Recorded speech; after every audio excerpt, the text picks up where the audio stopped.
नमस्कार दोस्तों, आप सभी का स्वागत है रिवीजन टाइम यूट्यूब चैनल पे। इंडियन पॉलिटी की सीरीज को डिस्कस कर रहे हैं ल्यूसेंट की। ठीक है, संसदीय समितियां टॉपिक चल रहा है, 22वां टॉपिक है। पहला क्वेश्चन आता है आज, भारत में नई संसदीय समिति प्रणाली की शुरुआत जो आई थी वो कब से हुई थी? तो सही आंसर आता है 1991 से हुई थी। भारत में संसदीय समिति प्रणाली की शुरुआत निम्नलिखित में से किसकी सिफारिश पर की गई थी? तो संसद की नियम समिति की सिफारिश पर। संसद ने कितनी प्रकार की समितियां होती है? तो स्थायी समिति, तदर समिति, दोनों तरह की समितियां होती है। तीसरा सही है। कौन सी इसमें से स्थायी समिति होती है? तो इसमें प्राक्कलन समिति, लोक लेखा समिति, नियम समिति, ये सभी स्थायी समितियां होती है। निम्नलिखित में से कौन सी तदर्थ समिति यहाँ पर है इसमें से? तो याचिका समिति, विशेषाधिकार समिति, आवास समिति, तो प्रवर समिति जो आती है वो तदर्थ समिति है। किस समिति को स्थायी मितव्ययता समिति भी कहा जाता है?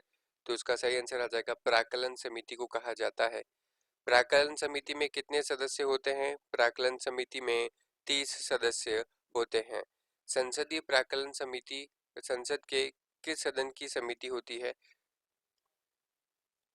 जो ये 30 सदस्यीय प्राक्कलन समिति है, किस सदन की समिति होती है? तो उसका सही आंसर आ जाएगा हमारे पास, वो आ जाएगा लोकसभा की। निम्नलिखित में से कौन सी एक सबसे बड़ी संसदीय समिति होती है? तो उसका आंसर है प्राक्कलन समिति। प्राक्कलन समिति का क्या अर्थ होता है?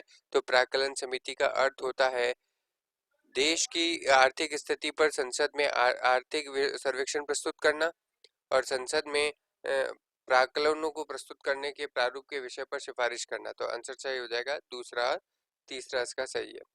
निम्नलिखित में से वह समिति कौन सी है जिसमें राज्यसभा का कोई भी सदस्य नहीं होता है? तो इसमें से समिति आती है प्राक्कलन समिति।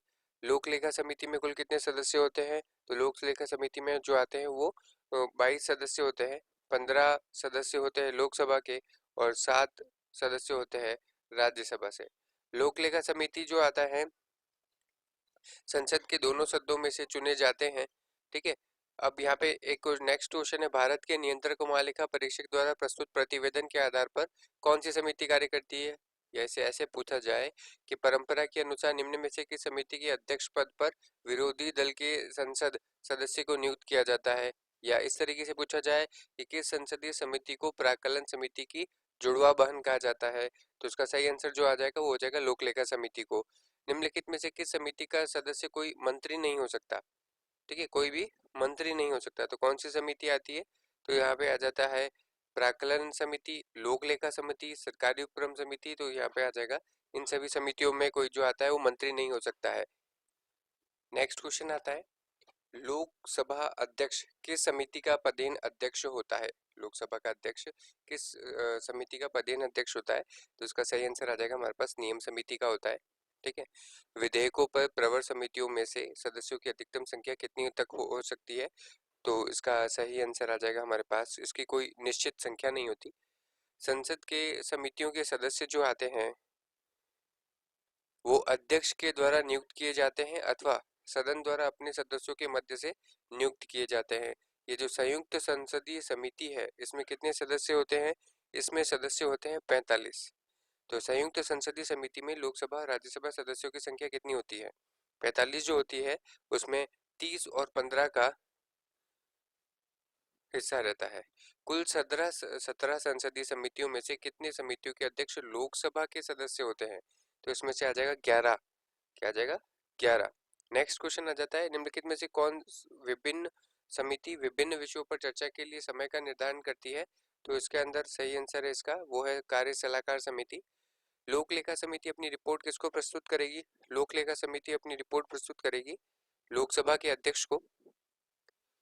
अब यहाँ पर संसदीय समिति और कार्य किसका क्या है ये आपको बताना है। ठीक है, तो इसका सही आंसर हमारे पास क्या क्या आ जाएगा? जैसे प्रवर समिति है, क्या काम करती है? वित्त की समीक्षा करना और परिवर्तन का सुझाव देना। ठीक है, लोक लेखा समिति है, सरकारी पैसा का सही ढंग से खर्च हुआ या नहीं इसका देखना। नेक्स्ट जो आता है प्राक्कलन समिति जो आती है वो बजट में विभागीय व्यय की जांच करती है। तो इस तरीके से इसका आंसर जो आता है डी हो जाता है। भारत में संसद की वित्तीय समितियां कौन कौन सी होती है? तो लोक लेखा समिति, प्राक्कलन समिति और लोक उपक्रम समिति, तीनों ही इसके अंतर्गत आ जाती है। इस तरीके से ये समिति वाला टॉपिक यहाँ समाप्त होता है। सभी का यहाँ तक बनने के लिए